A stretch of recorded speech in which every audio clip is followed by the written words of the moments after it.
ഭൂമിയിലെ തന്നെ ഏറ്റവും വലിയ ജൈവസമ്പന്നമായ ആവാസ വ്യവസ്ഥകളിലൊന്നായ കണ്ടൽക്കാടുകൾ, മരവും മീനും കാറ്റും കടലും മനോഹരമാക്കുന്ന പുതുപ്പള്ളി എന്ന ചെറിയ ഗ്രാമം, ചരിത്രമുറങ്ങുന്ന ഈ കായലോര മണ്ണിലെ ഒരു കൗതുകം, ഒരു തണ്ണീർവനം.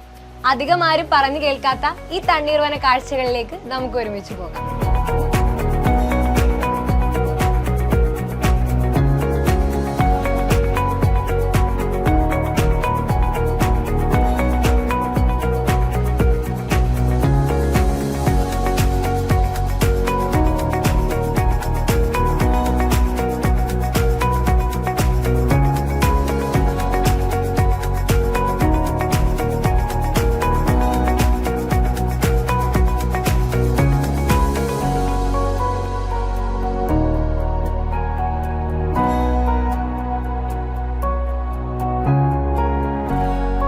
ഇങ്ങനെ ഒരു ഗ്രാമത്തില് ഇത്തരത്തിലൊരു ഇന്നോവേറ്റീവ് പ്രൊജക്ട് സ്റ്റാർട്ട് ചെയ്യുക അതൊരു ചെറിയ കാര്യമല്ല. അപ്പൊ സാറിന് അതിനൊക്കെ നയിച്ചത് എന്തായിരുന്നു? പിന്നെ ഇതെല്ലാവരും എന്നോട് ചോദിക്കുന്ന ചോദ്യമാണ്. ഇപ്പോൾ കൊച്ചുകുട്ടികൾ വരെ അത് വളരെ ഔചാരിതമായിട്ടുള്ളൊരു ജീവിതത്തിൽ നമ്മൾ കുറേ തീരുമാനങ്ങളൊക്കെ എടുക്കുമല്ലോ. അപ്പോൾ എന്നെ സംബന്ധിച്ചിടത്തോളം ഞാനൊരു പന്തളം തുമ്പമൺ ചെന്തീർക്കര എന്ന് പറഞ്ഞൊരു ഗ്രാമമുണ്ട്. ഇപ്പോഴും അത് വെർജിൻ ആയിട്ടുള്ള ഒരു ഗ്രാമമാണ്. അതിന് വലിയ കോട്ടം തട്ടാത്ത പരിസ്ഥിതി അങ്ങനെ നിൽപ്പുണ്ട്. ആ ഗ്രാമത്തിൽ ഒരു പഴമയുള്ളൊരു കാർഷിക കുടുംബത്തിലാണ് ജനനം. അവിടെ അപ്പോൾ കൃഷിയും അപ്പോൾ വലിയ അമ്മമാരും കൃഷിപ്പണിക്കാരും എല്ലാവരും കൂടി വെട്ടുംകളയും അങ്ങനെയൊക്കെ ഉള്ളത് കണ്ടു ആണ് ബാല്യകാലം. അപ്പോൾ അന്നത്തെ എൻ്റെ കുട്ടിക്കാലത്ത് എനിക്ക് 4-5 വയസ്സുള്ളപ്പോൾ എൻ്റെ വലിയമ്മാവൻ എനിക്ക് തന്ന എന്താ പറയുന്നത് കളിപ്പാട്ടം ഒരു കൊച്ചുതുമ്പയാണ്. അപ്പോൾ ഈ കൊച്ചുതുമ്പായിട്ട് വെട്ടിക്കളച്ചവനാണ് ഞാൻ എൻ്റെ തുടക്കം. അപ്പം ജനറ്റിക്കായിട്ട് അല്ലെങ്കിൽ പാരമ്പര്യമായിട്ട് നമ്മുടെ ഉള്ളിൽ കാർഷിക പ്രവർത്തികളോടൊരു താല്പര്യം കാണും, പ്രകൃതിയോടൊരു പ്രത്യേക താല്പര്യം കാണും, അതുണ്ട് എന്നുള്ളത് ഉറപ്പാണ്. ഇതെല്ലാം ഉള്ളിൽ കിടന്നപ്പോഴാണ് 2011 റിട്ടയർമെൻറ്റിലെത്തുന്നത്.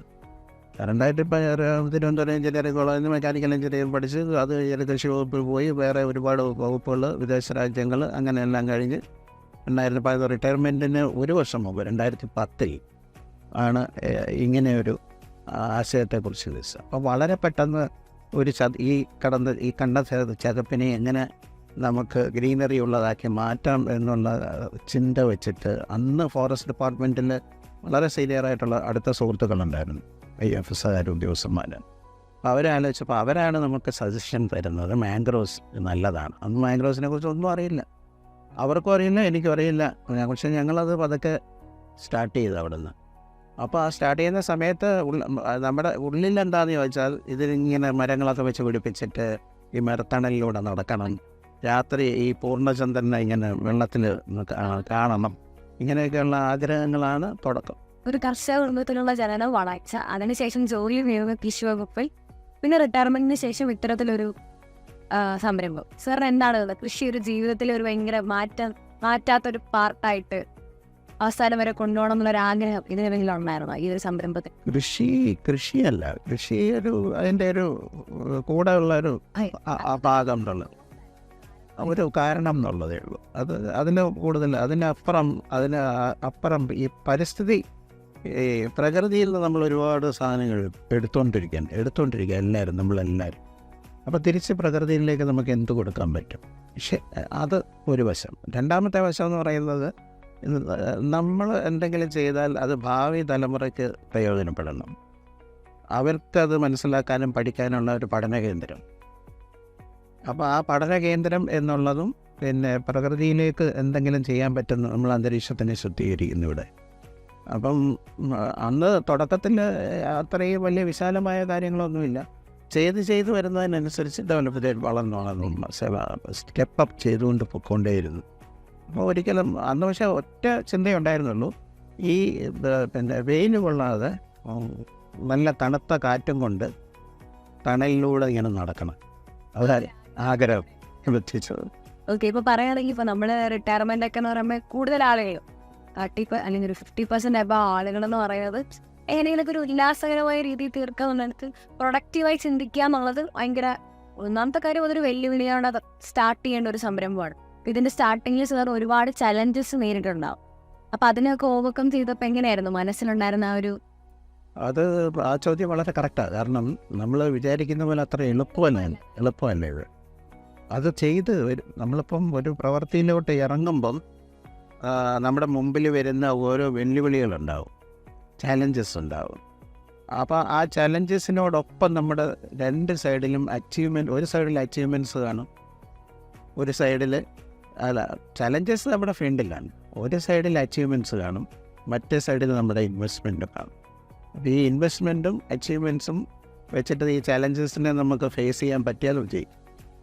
അത് പിന്നെ ഓരോരുത്തരെ സംബന്ധിച്ചുള്ളതും വ്യത്യസ്തമായിരിക്കും. ചിലർ പെൻഷനായിട്ട് വെയിറ്റ് ചെയ്തിരുന്ന് തന്നെ ഈ പറയുന്ന കാര്യങ്ങൾ ചെയ്യും, പുറത്തിറങ്ങാതെ. ചിലർ പിന്നെ എന്തെങ്കിലും വെഞ്ചറിലേക്ക് പോകും. നേച്ചർ തിരഞ്ഞെടുക്കുന്നവർ വളരെ കുറവാണ്. അതായത് പല വ്യക്തിസിനും നേച്ചർ എന്നുള്ളത് പറയുന്നത്, കാരണം നമ്മൾ ഒരുപാട് ഇപ്പം ബാക്കി ഒന്നും ഞാനതല്ല നേരത്തെ പറയാം. നമ്മുടെ ഒരു ജീവിതത്തിൽ കണ്ടറിഞ്ഞ ഒരുപാട് അനുഭവങ്ങളുണ്ട്. ആ അനുഭവങ്ങളാണ് ഈ എങ്ങനെ പ്രയോജനപ്പെടുത്താൻ പറ്റും എന്നുള്ള. ഉദാഹരണത്തിന് ബാമ്പു കോർപ്പറേഷൻ MD ആയിട്ടിരിക്കുമ്പം ഈറ്റയാണല്ലോ, കാട്ടിനെ ഈറ്റയാണ് വെട്ടിയെടുക്കുന്നത്, ഈറയും മുളയും വെട്ടിയെടുക്കുന്നത്. അപ്പം കാടിനെ നമ്മൾ നശിപ്പിക്കുക. അപ്പം നാച്ചുറലി ഒരു പിന്നെ എന്താ പറയുക, ഒരു വനവിഭവമാണല്ലോ നമ്മൾ നശിക്കുന്നത്. പക്ഷെ വേറെ പ്രോഡക്റ്റ് ഉണ്ടാക്കുന്നു, എംപ്ലോയ്മെൻ്റ് ഉണ്ട്, ഇൻകം ഉണ്ട്, അതൊക്കെ വേറെ കാര്യം. പക്ഷെ അത് അങ്ങനത്തതും പിന്നെ ഈ പരിസ്ഥിതിയോട് ഒരു എപ്പോഴും നമ്മൾ അറ്റാച്ച്മെൻറ്റ് കൂടെ ഓരോ പുതിയ ഇങ്ങനെ ഒബ്സർവ് ചെയ്യും. എന്തൊരു ചെടിയെ കാണുമ്പോൾ, അതല്ലെങ്കിൽ മീനിനെ കാണുമ്പോൾ, ആട്, പശു, കോഴി, താറാവ് ഇതിനെയൊക്കെ കാണുമ്പോൾ ഇവരോടൊക്കെയുള്ള അറ്റാച്ച്മെൻറ്റ്, ഇതെല്ലാം കൂടെ കൂടിച്ചേർന്ന ഒരു സംരംഭമാണ് നമ്മളിവിടെ കാണുന്നത്. ആടും പശും കോഴിയൊക്കെ നമ്മൾ നിർത്തി, കാരണം കൊറോണ സമയത്ത് ഇതിനെ മാനേജ് ചെയ്ത് കൊണ്ടുപോകാനുള്ള ബുദ്ധിമുട്ട് വന്ന് പറഞ്ഞു. അപ്പോൾ അത് ഒഴിവാക്കി ഇപ്പോൾ പ്യുവർ എൻവയൺമെൻറ്റ്. ഒരുപാട് സ്ഥലങ്ങളിൽ നിന്ന് ഒരുപാട് കുട്ടികൾ പഠനാവശ്യത്തിനും ഒരുപാട് കാര്യങ്ങൾക്കായിട്ട് ആളുകൾ ഇവിടെ എത്തിച്ചേരുന്നത്. അപ്പോൾ ഒരുപാട് പേർക്കൊരു എന്താ പറയുക, നമ്മളൊരു അറിവ് പകർന്നു കൊടുക്കുവാനും നാളെ വരുന്നൊരു തലമുറയിലേക്ക് പ്രകൃതിയെ കൂടുതൽ അടുപ്പിക്കാനും സാറിൻ്റെ ഈ വെഞ്ചറിന് സാധിക്കുന്നുണ്ട്. അപ്പം അതിൽ നമ്മൾ സാർ ഒരുപാട് അഭിമാനിക്കുന്നുണ്ടാവും. ഈ ഒരു വെഞ്ചറിനകത്ത് ആരൊക്കെ പാർട്ടായിരുന്നു? നമ്മൾ ഒരുപാട് പേരെ ഒരു മെമ്മറിയിൽ നമ്മൾ ഓർക്കില്ലേ?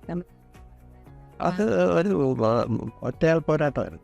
ഒറ്റയാൾ പോരാട്ടമായിരുന്നു. ഒറ്റയാൾ പോരാട്ടം തന്നെയാണ്. പക്ഷേ നമ്മൾ പലരും ചോദിക്കും, പല തരത്തിലുള്ള ആൾക്കാരാണ് വരുന്നത്.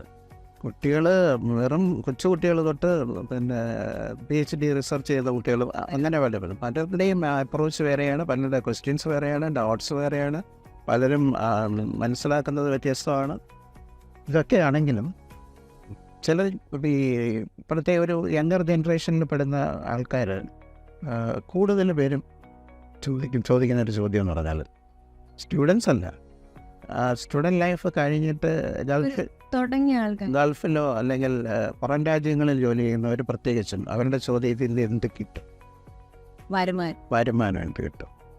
അപ്പം ഓക്സിജൻ്റെ പിന്നെ നിങ്ങൾ ശ്വസിക്കുന്ന ഓക്സിജൻ്റെ വിലയെക്കുറിച്ച് നിശ്ചയിച്ചിട്ടില്ല, ഇവിടെ ഉൽപ്പാദിപ്പിക്കുന്ന ഓക്സിജനാണ്, അങ്ങനെ ഒരു മറുപടി. പക്ഷേ ഈ കുട്ടികൾ സ്റ്റുഡൻസ് എന്ന് പറഞ്ഞാൽ അതല്ല, അവരെ അങ്ങ് ആഘോഷിക്കും. ഇവിടെ വന്നു കഴിഞ്ഞാൽ അവർ നല്ല ശുദ്ധവായുവൊക്കെ ശ്വസിച്ച് ഇതെന്താണ് കണ്ട് പഠിപ്പിച്ച് തൊട്ടറിഞ്ഞ് പഠിച്ച് പോകുന്ന ഒരു സ്ഥലമായിട്ട് മാറും.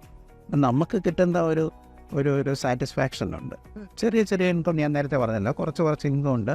മീനിൽ നിന്നും തേങ്ങയിൽ നിന്നും പിന്നെ ഈ റെൻ്റ് എന്നുള്ള നിലയ്ക്കും അങ്ങനെയൊക്കെ കുറച്ച് ഇൻകം ഉണ്ട്. അതിനൊക്കെ അപ്പുറം ഈ കുട്ടികൾ എന്തെങ്കിലും സാറ്റിസ്ഫാക്ഷൻ കിട്ടും ഇവിടെ വന്ന് പോകുമ്പോൾ, പഠിച്ചിട്ട് പോകുമ്പോൾ. അത് അധ്യാപകരും കുട്ടികളും പ്രകടമാക്കാറുണ്ട്.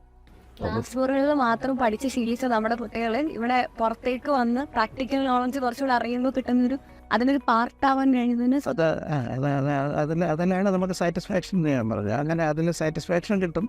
അതിനോടപ്പുറം പിന്നെ ഓരോ നിമിഷവും നമ്മൾ സമൂഹത്തിലേക്ക് ഒരു കോൺട്രിബ്യൂഷൻ കൊടുത്തുകൊണ്ടിരിക്കുകയാണ്. ഇപ്പം 50 കുട്ടികൾ വന്നാൽ അത് 50 കുടുംബങ്ങളിലേക്കാണ് അറിവ് പോകുന്നത്. ഈ പിള്ളേർ തിരിച്ച് വീട്ടിൽ ചെല്ലുമ്പോൾ 50 വീടുകളിലേക്കാണ്. അപ്പോൾ ഒരു 60-70 സ്കൂളുകൾ ഇവിടെ വിസിറ്റ് ഇപ്പോൾ കഴിഞ്ഞു. അപ്പോൾ അത്രയും കുടുംബങ്ങളിൽ നമ്മുടെ മെസ്സേജ് എത്തിയിട്ടുണ്ട്. ഇനി ഇത് ഏറ്റെടുത്ത് മുമ്പോട്ട് കൊണ്ടുപോകേണ്ടത് കുറച്ചും കൂടെ ഇതേപോലുള്ള മോഡലുകൾ പലരും ചെയ്യുന്നുണ്ട്, ചെറിയ തോതിലൊക്കെ ചെയ്യുന്നുണ്ട്. അത് പിന്നെ ഗവൺമെൻറ്റിന് കുറച്ചുകൂടെ താല്പര്യമെടുത്ത് വരെ കേരളത്തിന് പിന്നീടേക്ക് അല്ലെങ്കിൽ നാളത്തേക്കുള്ളൊരു വലിയൊരു ഇന്നോവേറ്റീവ് സ്റ്റാർട്ടിംഗ് ആയിട്ടാണ് സാർ അതിനെ കാണുന്നത്. തീർച്ചയായിട്ടും ഇത് അങ്ങനെയാണ്. കാരണം ഇത് നമ്മളെ സംബന്ധിച്ചിടത്തോളം ഇപ്പം നമ്മുടെ മുമ്പിലുള്ള എല്ലാവരുടെയും മുമ്പിലുള്ള എല്ലാവരും പ്രസംഗിക്കുന്ന ഒരു കാര്യമാണ് global warming, see level increase, പിന്നെ ഇതെല്ലാം എല്ലാവരും പ്രസംഗിക്കുന്ന കാര്യം. നമ്മൾ പ്രാക്ടിക്കലി അതിനെ തടുക്കാം അല്ലെങ്കിൽ അതിനെങ്ങനെ ഒരു പ്രിവെന്റീവ് മെഷർ. അതിന് കോമ്പാക്റ്റിംഗ് മെഷർ എന്ന് പറയുന്നത് പ്രാക്ടിക്കലായിട്ടുള്ളത് ഇതാണ്. കോസ്റ്റൽ ഏരിയയിൽ നമ്മൾ അങ്ങോട്ട് ചെല്ലുമ്പം മിഡ്ലാൻഡിലോട്ട് ചെല്ലുമ്പോൾ വേറൊരു അപ്രോച്ച് ആയിരിക്കും, ഇതേ മെത്തേഡായിരിക്കും, പക്ഷെ പ്ലാൻസ് മാറും എന്നുള്ളത്. അതായത് ടെക്നോളജിക്കലി കേരളം വളർന്നുകൊണ്ടിരിക്കുന്നത് പോലെ തന്നെ പക്ഷെ പ്രകൃതിയോട് ഏറ്റവും അടുത്ത് നിൽക്കുന്ന ഒരു സംസ്ഥാനമാണ് കേരളം. അപ്പം അങ്ങനെ വരുമ്പം അതിൻ്റെ പാരിസ്ഥിതികമായ വളർച്ചയ്ക്കുള്ളൊരു ഫസ്റ്റ്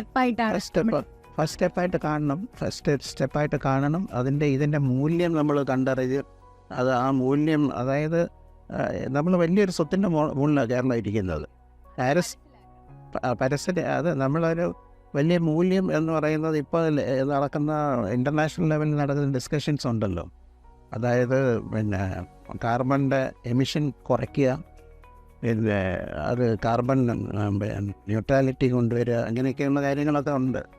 അപ്പോൾ അവിടെ കേരളം പോലൊരു സംസ്ഥാനത്ത് സർപ്ലസ് കാർബൺ ക്രെഡിറ്റ് ഉണ്ടെന്നാണ് എൻ്റെ പക്ഷം.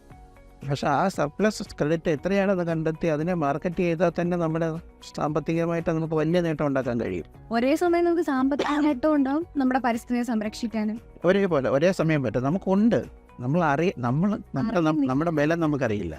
അപ്പം ഇപ്പോൾ ഉത്തർപ്രദേശത്തിലോ അല്ലെങ്കിൽ മധ്യപ്രദേശിലോ അല്ലെങ്കിൽ വേറെ എവിടെയെങ്കിലും പോയിട്ട് ഇങ്ങനെ ചെയ്യാൻ പറ്റത്തില്ല. അത് നമ്മുടെ കേരളത്തിൻ്റെ പരിസ്ഥിതി അനുയോജ്യമാണ്. അപ്പോൾ നമ്മുടെ എന്താ സാധ്യത വളർച്ചയ്ക്ക് ഏറ്റവും കൂടുതൽ വളരെ ചുരുങ്ങിയ സമയം കൊണ്ട് വളരെ എളുപ്പം, വളരെ 2050 വരെ ആണല്ലോ കാർബൺ ന്യൂട്രാലിറ്റി ഡെഡ് ലൈൻ വെച്ചിട്ട് 2050. നമുക്കത്ര വേണ്ട. നമുക്ക് വിത്തിൻ ഫ്രം 3rd ഇയർ അല്ലെ 5th ഇയർ വരെ നമുക്ക് പോവാം ആക്കിയിട്ട്. അപ്പം അത് ഒന്ന് മോഡലാക്കി കൊണ്ടുപോയാൽ സ്റ്റേറ്റിന് നല്ല ഒരു ഖനിയാണ്. കാർബൺ ക്രെഡിറ്റിൻ്റെ ഒരു ഖനിയാണ് കേരളം. ആ ഖനി വിറ്റ് കാശാക്കി കൊണ്ടുപോകണം. അല്ലെങ്കിൽ മറ്റ് എല്ലാവർക്കും പറ്റുന്നത് പോലെ തന്നെ വേറെ ഏതെങ്കിലും ഇൻ്റർനാഷണൽ ഏജൻസി വന്നിട്ട് ആ റിസോഴ്സിനെ യൂസ് ചെയ്യും. നമുക്കൊരു പ്രയോജനം ഇല്ലാതെ അവരത് കൊണ്ടുപോകും.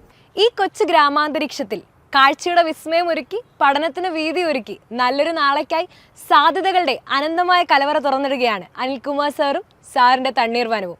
മറ്റൊരു എപ്പിസോഡിൽ പുതുമയുള്ള കാഴ്ചകളുമായി കാണും വരെ this is Vincy Biju signing off. Bye bye.